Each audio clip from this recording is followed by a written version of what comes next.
Natural Samoa water, the taste of nature.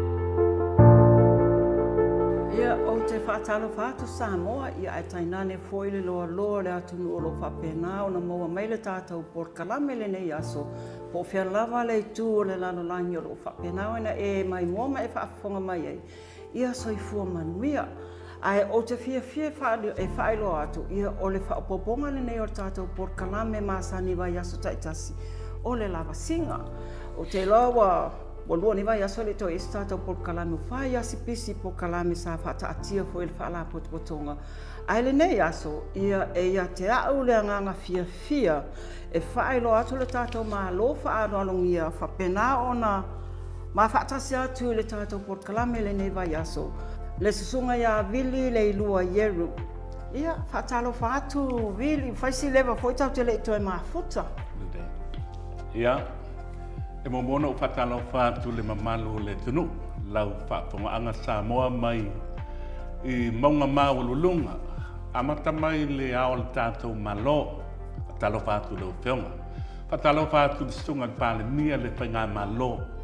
O te whatalo whai tupu mata mali o le tunu, sunga i whaapengainga.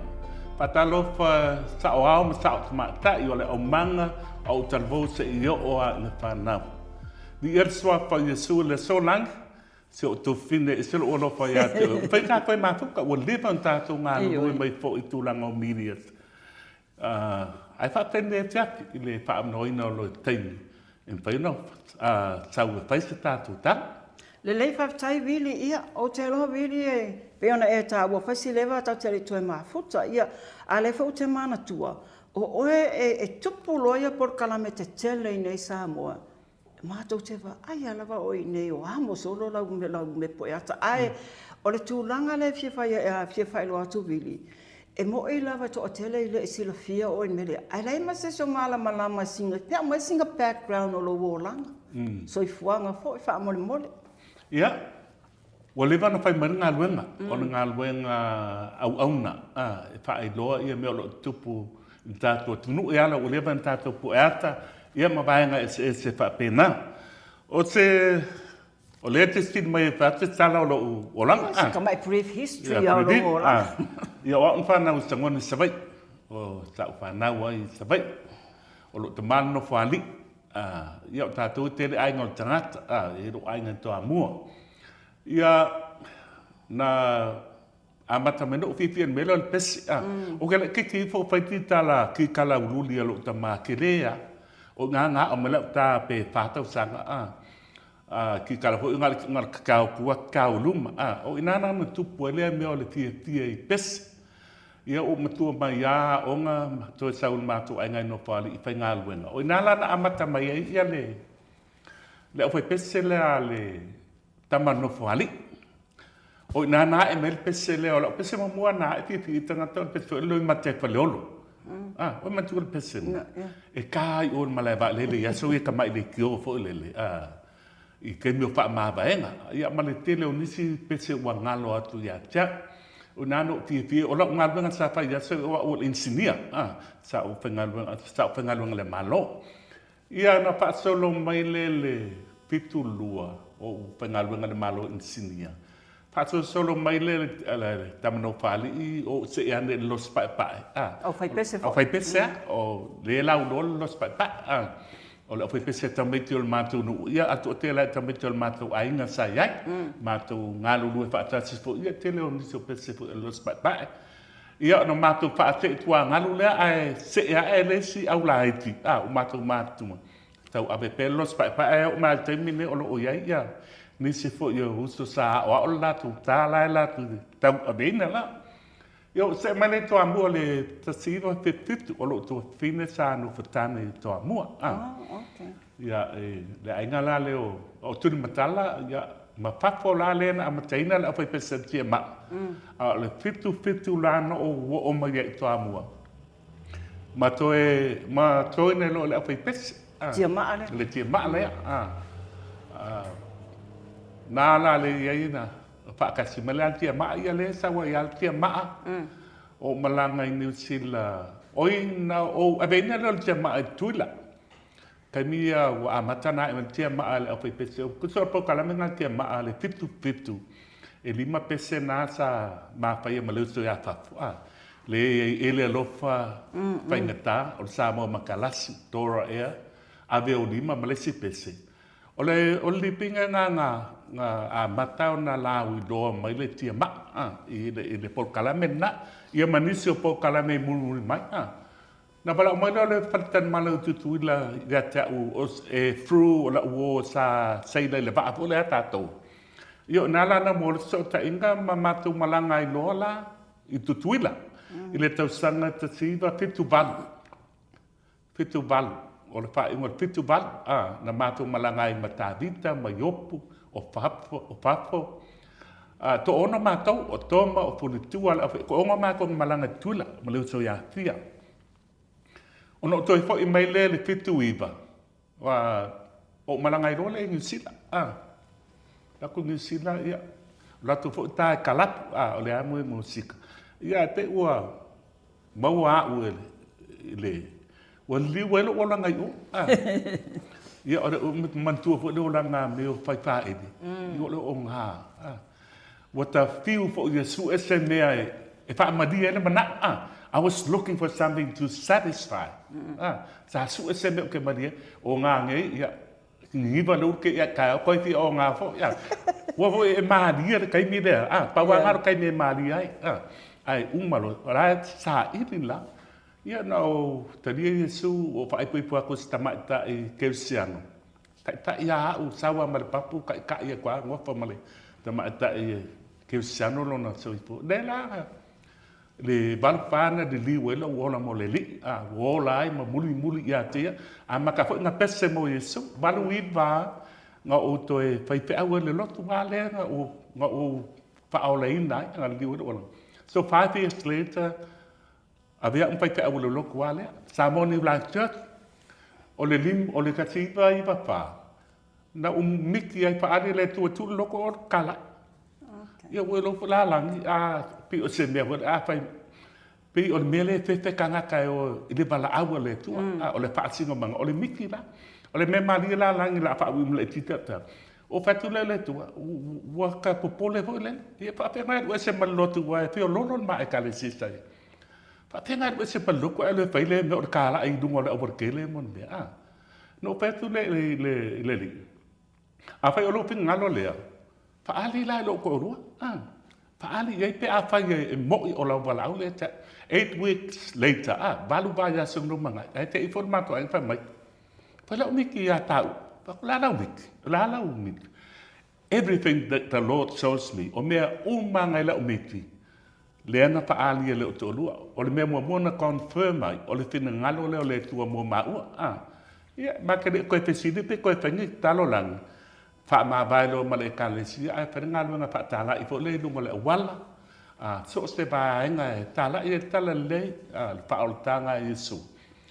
Ia, ma amakailonga kusi pese ma salo lete me te wina sa ente singisi le mo ufaia le amate no san through that it is ku per ma ko nga mo e makeri fa nga luenga so ole source le ole income nga mai le tu ole taleni le yete ole fa pese le nga fa ka ko vision recording studio kele pese tamatina malanga ngai Samoa pu fai po e pese fai musika so that was our source of income o le kupenga sa o fer wa o le selo ko fa pa se a le pisinisi nga sa fa pa se o ta la ilo ntunga ma le tele la mo malanga mai nge o ta milo e ka le si fa malo si lo so I'm an evangelist o le fai evangelia o lo tiute. O le pa'amalo si o le ekalesia.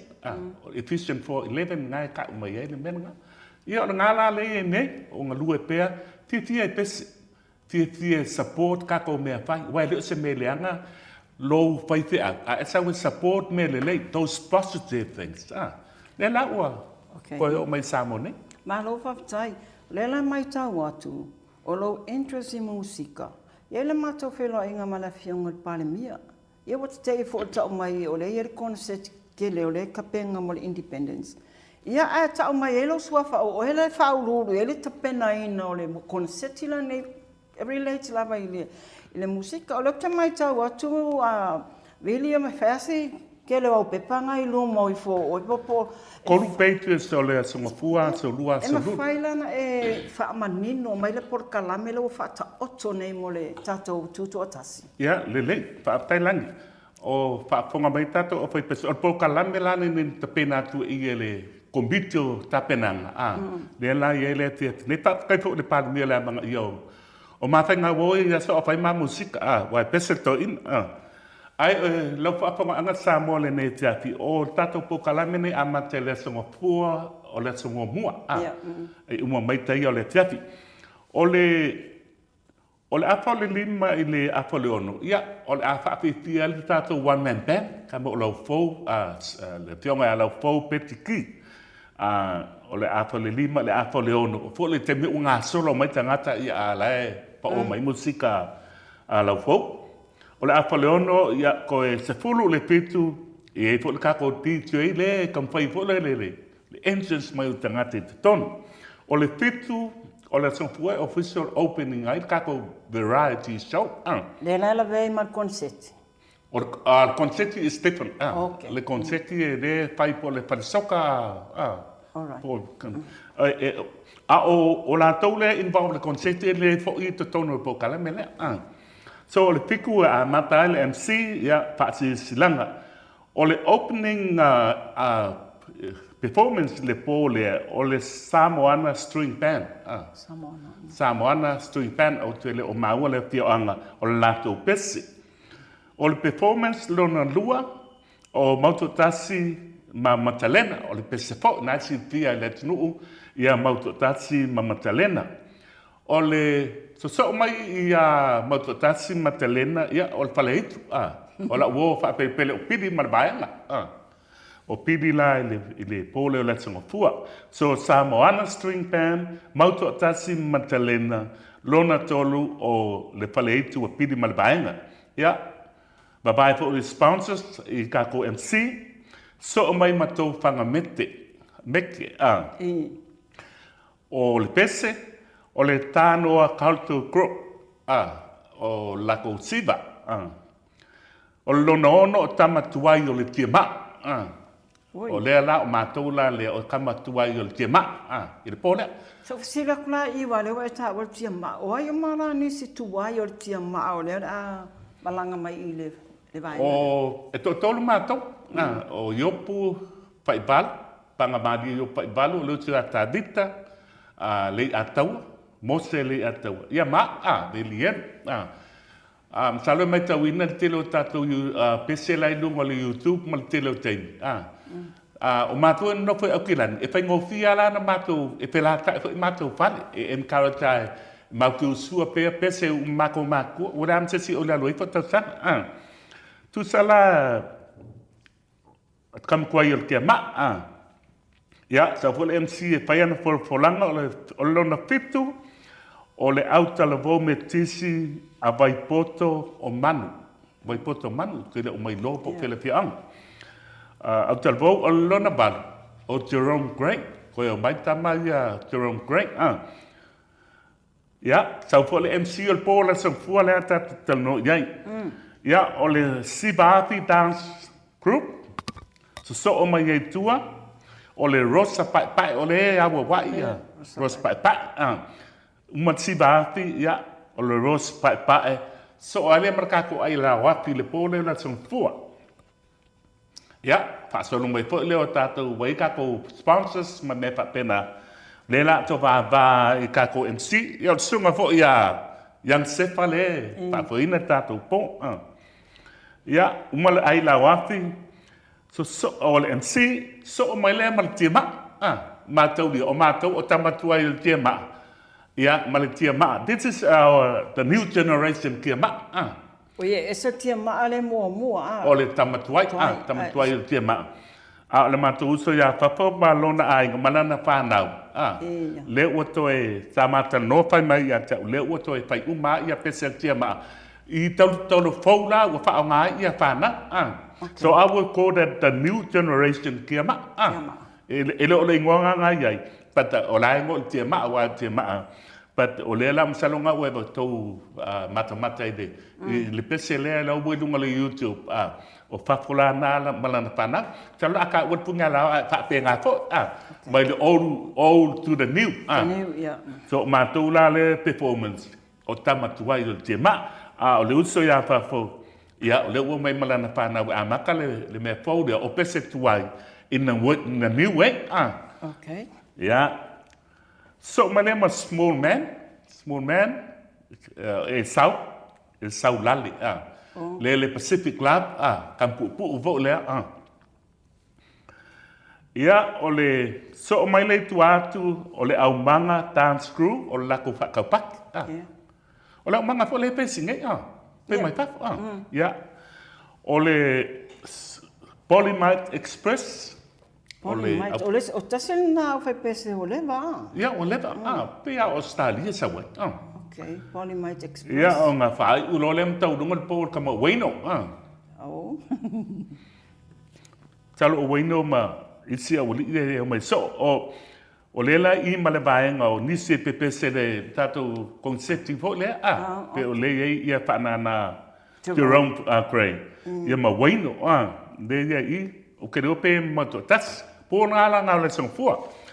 So o le po le so lua ia o mea masang ia le atiati the opening the whaeli the one man band tato DJ o le tau le fitu ta tala fo ile o le officially open ele o le kako whatitia mo mua I a mua si mati.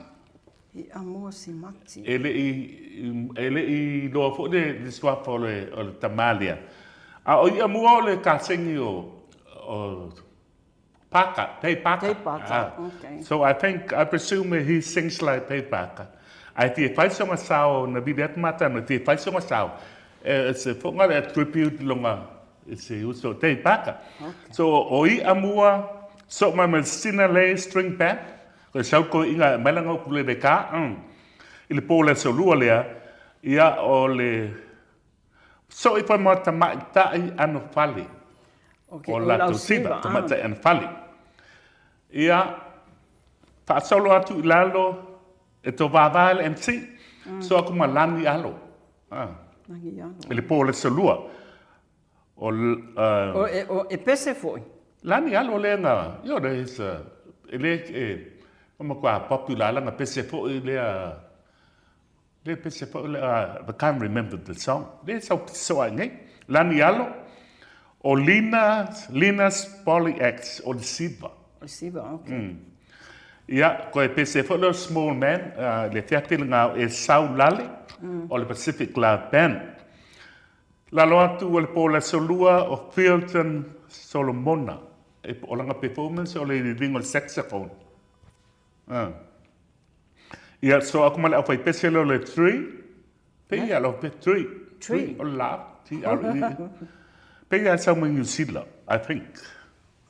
Ia, so atu le lalo mal space. Dance group. Yes. Tauna I lo tele o fai pese ia wale te. Yeah. Ia. Ia. O so atu lalo atu o whaatiteanga ni o tātou au sivananga I le tiu masala sala. Tiu masala sala, okay. Tiu masala sala. O le one sound band o lako pese sa mai o skali e whaidi le ano. Ia o le e taka sa mai sa titoa. O le au siva. Ia o ngai grupa e masanga. Tātou. Ia so aku malkako DJ. E whai ur kako pōlea I le silver bullet band. Bullet band. You know the band? Yeah. Mga years pa, hindi lang. Pola na le salua. And the last night, o le po muli. Ia, o le fo mea tale ma le singofua so lua so lulu petiki PJ officially open le pitu a makamaila el kako lava string band. Have you heard of this guy? I lava string band. Yeah. Sa te wilo. Yeah. O lātou la le watu lātou le so lulu o noi malanga mai e me savai. Yeah. Yeah, so kamal kako sau malu string band ma oi pale se la le tu atu na tu na sau malu. Ya o performance mai le paka sai mangang o siba. Kasi le e kalesia e sele le ya. Ya. Pai pa ma popo. Ya, so atu mato fanga meke o na polo na lua lea o na pese foi. Male au manga tan screw again. I le po lea. So atu mato tasi as well o na pese e paka sa mai to amua. O lo ke kutse o lo ke ba kutse le pese o lo ngovinga le wa follow mai tu ole. Le o le te o to amua. O na sotu le male e paka sa mai vaiala o latu siba. Kasi le e karesia. Ole so ko le male fai so ko de ti ka ole ngot fai le. O fai. Se batu ale fa fa o pusik. Esa ole e quite popular foi pensando fai linga que mingi. O nei auto. No YouTube porque ele foi PC como é que Wo kau mbala e tau le ngon pai te batu fa. Ai pese o pe pa na bata anyway. Ya o nala ye de ya a ti pa fonga ne pa i ya. O le auta le vo wal e pa ka sa mai le manga fiatia. Le ho pa ko so mai la ko siba. Ya so atu le lalo o tu mua sasa maseti taleni ol palei. Ai ole kalengi ne wa mo atu. Ioi. Langi Sa le ya. Wa kwaya su meoma. Na mas ko ingo. Sko inga le sa ko ruma su meo. Pekelo. Ia mata ai ma uma ko ia mal mali o paletu. Ia kam kwai o matoi peselan pole Tiama tamatwai tiama. O male Pacific Club Band. Misalo le ngalo e ka ia o lengo ka ua ia tomatai an fale mala ai lawa fi mala kamo temako de campese fo na ko fe fia mai ai ne sa mai fa fia ma palo di de ila nga pese fo le fia e tanga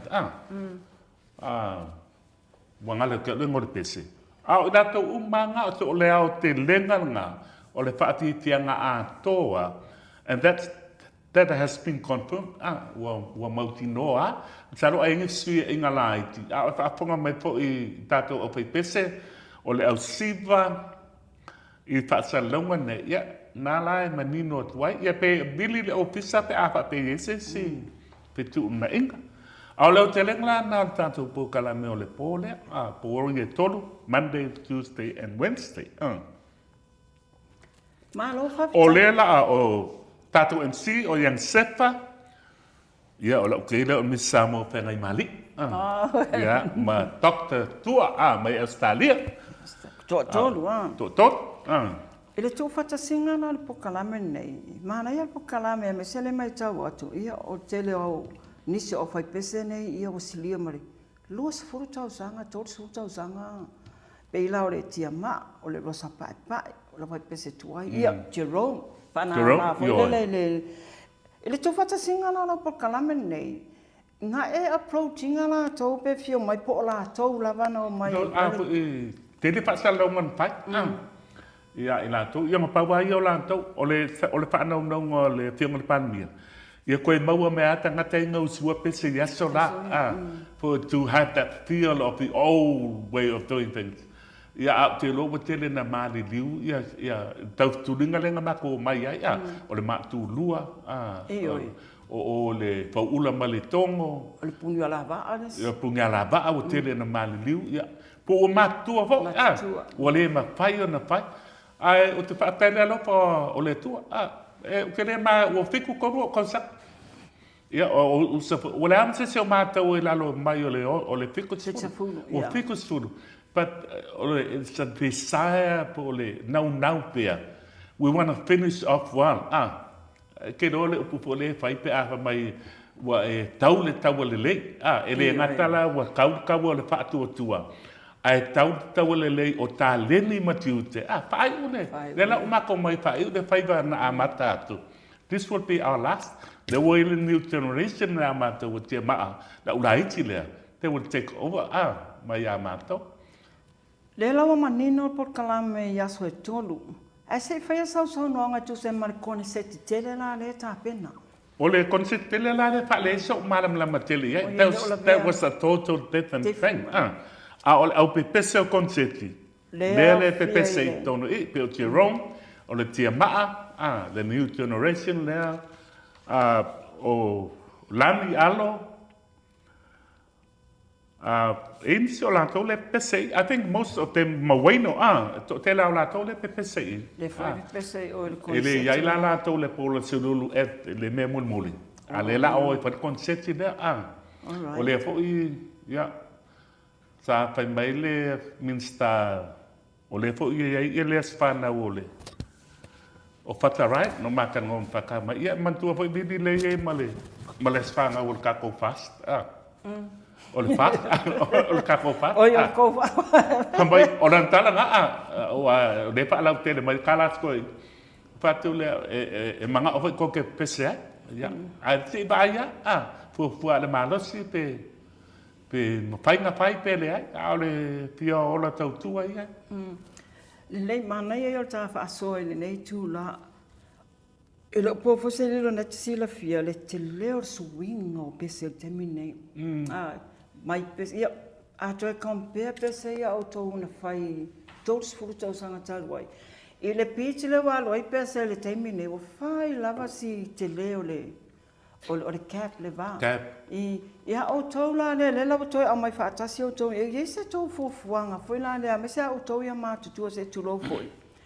I le tama whainga foi le ia tu whātasia male tele o le tau pese tu whātasi foi le te ina ia mawhai awana i wa makauia tele o isi pese wa mau atua ai a koe sau ia remake wa sui atua funga e mo ia o le pitu ma me wa sui atua le tūlanga whapena. Pe o mena sa e pese the best of tia ma e lua le sa matonga lue. Pa waranga o le te tia ia masalo le young generation le mato le tia ma le o le se a papuma tia na pana.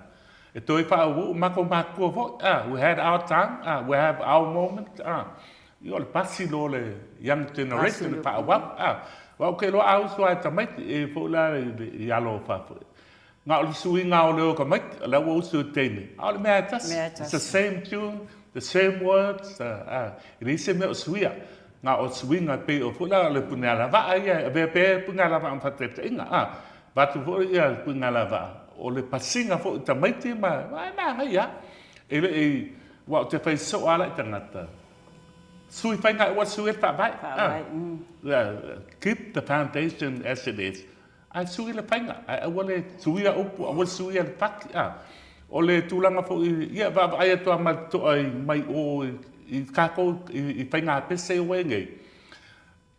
Wa to te lara tai ki o le whaale I pese But tūngi pe le leinga pasi le young generation mea makauria o le era le nga ola maita maiti. E ola mai ki aku le ki o kaukala mai e pese. You know? Yes. So to me it's tangata patu pese matangata pese. Pa wala me o kere rope pa pena nga o ka mai ki nei I mea ka ko mai but we're all moving forward e le tu mau wa se me so se tu e le mfaiang ku mau ni pe senga you know or kan ka sali Lopez ka kala they are trying to match what comes out on the radio I what's that sa ka ko ai ia nga yuso le ia ti pa nga pese le ta dai fai atuala ko pese e tai mau ko kasi ma ilato sorry ke wa ngalo atulo mo fa pe wa o matu po on sa ko si ka ko pese o lisi melo te ba ai Wa e aunga tata e kusi pese. E aunga kai faise faki fo. Ma kauri e ke tiwa e usu le pese le faki a le UP40 pea. E pa oma ya, you know, o lau kala le faiso o kanaka. E le receiving le ia se mea nga pa alongo ia. Ai mai wasui le mea na o fai mai. E ke tiwa ala e pese mai. O te re wha leanga inga se te pao wha pe ngai sau pese. Ai ke tiwa e wha alongo, ke wha alongo a whai ulu UP40. Ke wha alongo kua ulu UP40 rai ka mai. E ke tiwa lai pese le a e le pese. O le talinga o le kangaka. Kua se ale wha pera ngai e taua o e ka alang. E ta o le kalinga o le kangaka. It cannot receive lua pe korungi version to se meskasi. They want a fresh one. A fresh one. E kāna le pese fōu. E ki whaafia. A maanga ia le whaki ma upu. E ki whaafia. E rua pe ka se alau whaalongo le pese usu so o ma whaki so. Ka pe. So, o lau advice la, to anga e whai. Tusi le pese. Ioi. Original pese. Write your own words. Vai, oi, o le mele lenga le for mainstream wa le anga le yes. Yeah. In one sense, so se mea e no mai kulele, e no mai kulele, o le kulele o le ai. Ia wa interfere isi pese isi pa ai. That's a bad side to it. Ai le isi fa tangana. O le kulele o le ai. Wa ma fai a fai ke sia pese langinga nga tai pa i lunga le mea ngai ke ma fo fa ui. Ka mai le ai lau pese fo. Your thoughts, whatever you are. But you never wrote a song. You don't know how to write a song. But the AI will write your first song. That's a good thing.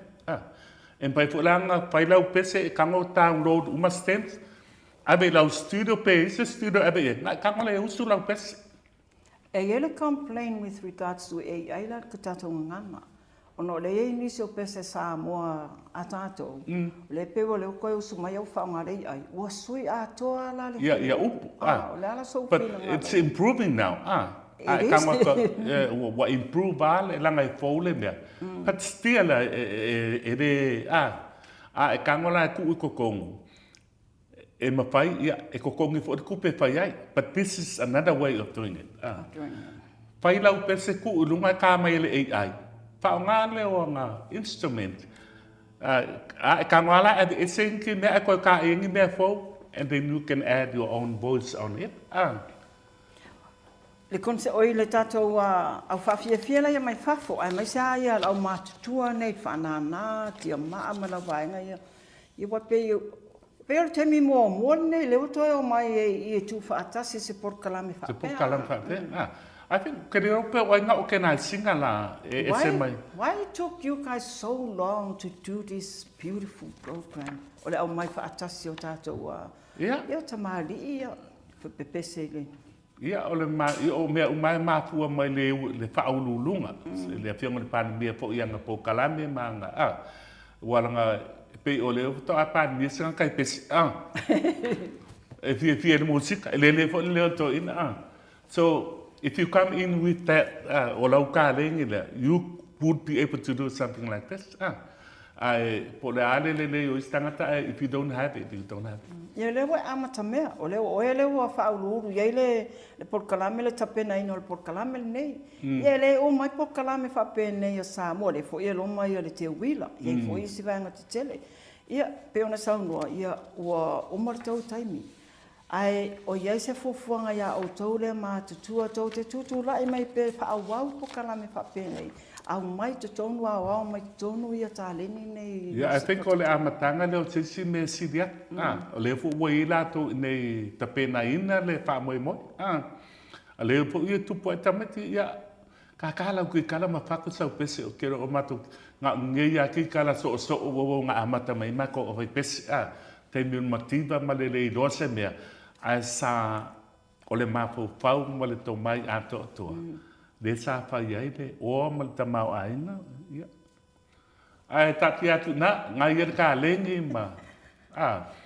O le ka lengi, o lo whai a o se mea fau, patu sau pese, Tele o me renga ka mai kai fo Ioi. O ke no pese i ngalosa kwa o ka mai kai a uma pa ula o Jane o ai ai tele o me e fai anga i pese e pese fautuanga Ai original lava pese e le pese le na e ngai ma pese fo we lua le la ma tu spin e le pese ngo fatu le ngana Samoa le ngana le te ka wa i pa le anga e lesi o upo pese mai pa ke siango lo ngana ave upu e ola e se stangata o nga ma ka ko fo la langi ko do po e mantuan mele e lua ngana Samoa lua ia famanino e lua ngana Samoa it's an everyday language ma le ngana matai o le ko fa o le ngana la makai e fa ngor to fa ma mau e ke le mar ka ke le mala mai i le telo upula e fa o ngai matai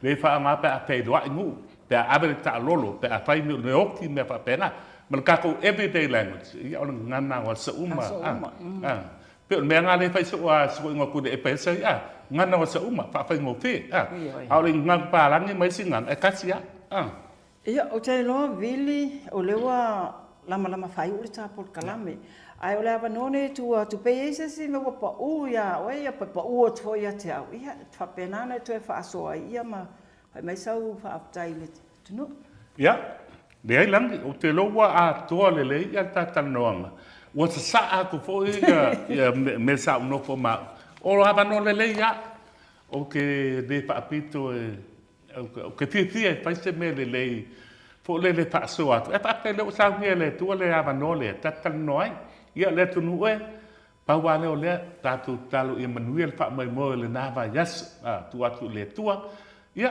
ma o le fautua ngala si e ta ia fa ala talata i le tua mai kala ko spa ia fa ala talata ia te ia ona fa ala talata mai le o le tua ia te o ke te manguia e ke le manguia pe ai te le stangata e ke le manguia pe ai fa le ngala stangata fa mai e ino le tua tangata fa maulunga ai a lofa i le tangata fa maulunga alan e la o le lofa le tua ia ta wa ia fa mi te le a Polokalame ma fofang fa tai le tua talen o le ase me ke no fa ele nga le pese o le kuka o me taulima o le a o me nga yo lima o me o fa manuia mai le tua tau sielo ai e ma wai tupe ai ia fa ia maloto le maloto ma ia manuia le ya o tatu malo de fioma le palimi la o le male to le fai nga malo on dia po le te le tu ngai le tu ngai tu nga tu le epa ma le ngoi ya ma pa vai nga pa pai